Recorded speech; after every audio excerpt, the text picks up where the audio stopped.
Hello students, today we are going to discuss integration by partial fraction. Now as we know that there is no product and quotient rule, standard product and quotient rule in integrals. So obviously any technique which can convert product into sum or difference, that is very important for integration. Basically partial fraction is a technique for algebra, but here we are using this technique for converting some function into sum or difference which are in the product form. So let us start how to use partial fraction.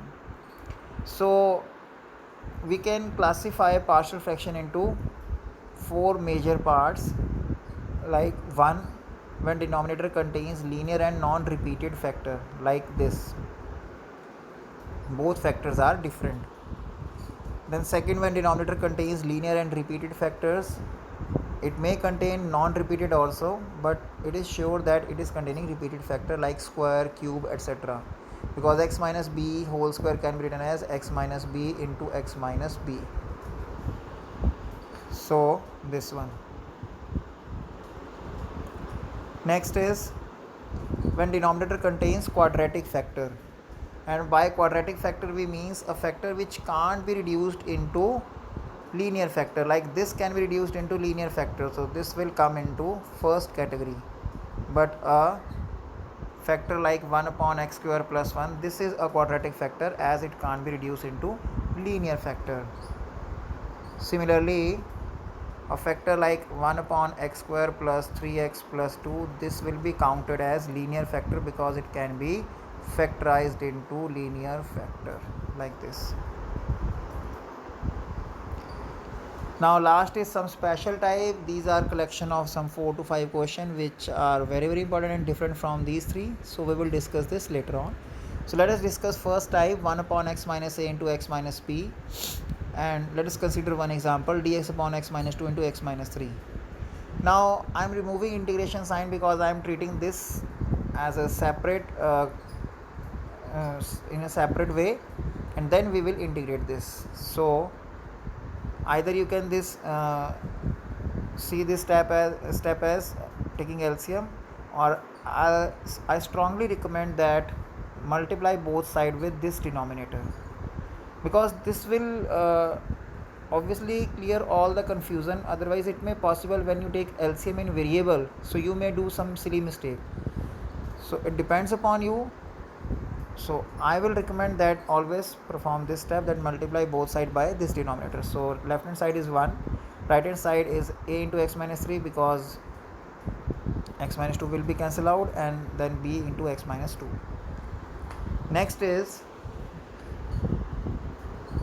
I have to find value of a and b. For this I can compare, like if I compare the coefficient of x, it is 0 is equal to a plus b, because left hand side it is no x. And if I compare constant terms, minus 3a minus 2b, so this is equals to 1. So there are two equations, you can solve them, you can find a and b. But better method is that make other constant 0. Like if I put x is equal to 3 here, so obviously 3 minus 2 is 1, this becomes 0, and in the left hand side there is no x, so obviously equation number 1 become 1 is equal to b or b is equal to 1. Similarly, if I put x is equal to 2 here, so this becomes 0 and minus a become 1, or a is equal to minus 1. So you can apply any method, so that given integral becomes minus 1 upon x minus 2 plus 1 by x minus 3, because I have substituted value of a and b.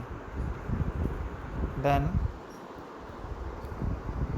after that I can easily integrate this. Integration here is not a big problem, because obviously maximum time we are applying log formula or simple power rule or some simple integral. So integration here is not a big problem. But one thing I want to give you one tip, that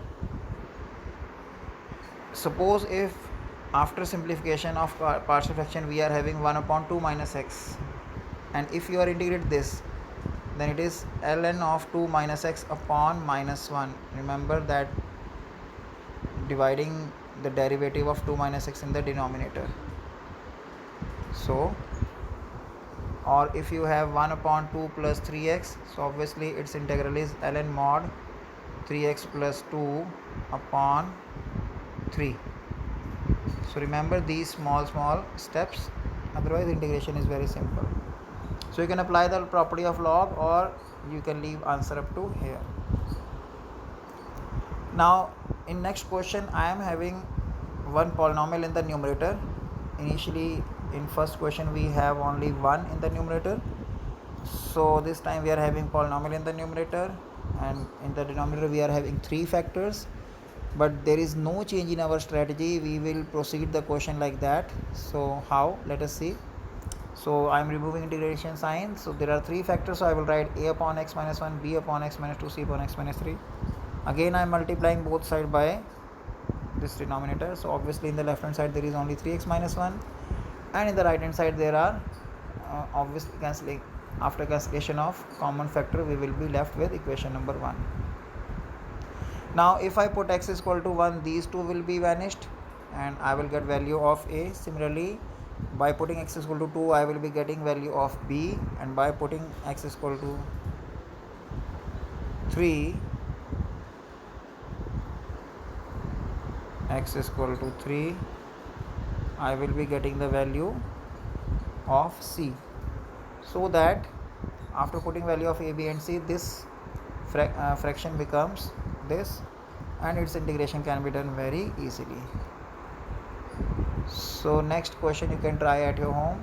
One thing I want to say, if degree of numerator is less than degree of denominator, apply partial fraction immediately. But if it is same, then always apply long division.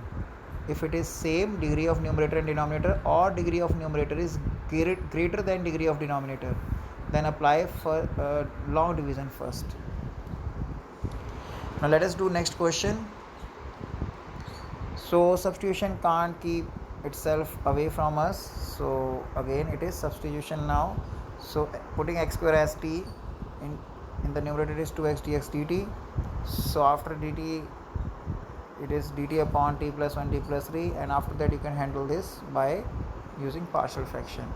So this example I was saying, now degree of numerator is 3, degree of denominator is 2. So best thing is apply long division first to make the degree of numerator smaller than degree of denominator.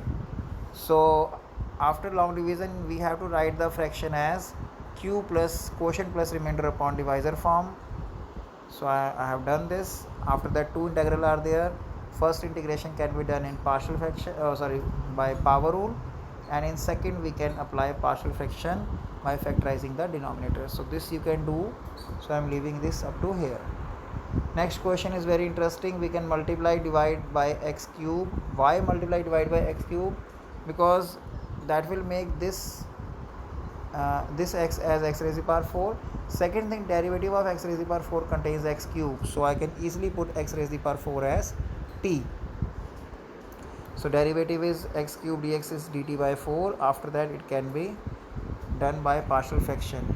One more thing, we can do this by partial fraction, but it doesn't mean that we have to apply partial fraction by keeping our eyes closed, because if some simple thing is there, like here 1 is there and I have added subtracted t, so with a simple addition subtraction it is split into 2 fractions, so no need to apply then partial fraction, because it is not compulsory to apply partial fraction. Main motive is that we have to convert a product into sum or difference. So there are 2 integrals which can be integrated very easily. So the question which we have done here, its generalization is in the form of this. If we have 1 upon x and in the next bracket it is x raised to the power n, so multiply divide by x raised to the power n minus 1, so that this also becomes x raised to the power n, and put x raised to the power n as t. After that you can proceed as above. Next is cos x upon 1 plus sin x into 2 plus sin x. Obviously I will put sin x as t and cos x dx as dt, so that I is equal to dt upon t plus 1 into t plus 2, and obviously we can proceed with the help of partial fraction. This I am showing you that how substitution can reduce any other question into partial fraction form. Next is x cube plus x plus 1 upon x square minus 1. Again degree of denominator is larger than degree of numerator. Sorry, degree of numerator is larger than degree of denominator. So first step is long division, and after that quotient plus remainder upon divisor form, and then we can integrate this by using the standard form which we know, either substitution or by integration of some standard angle. So after that, like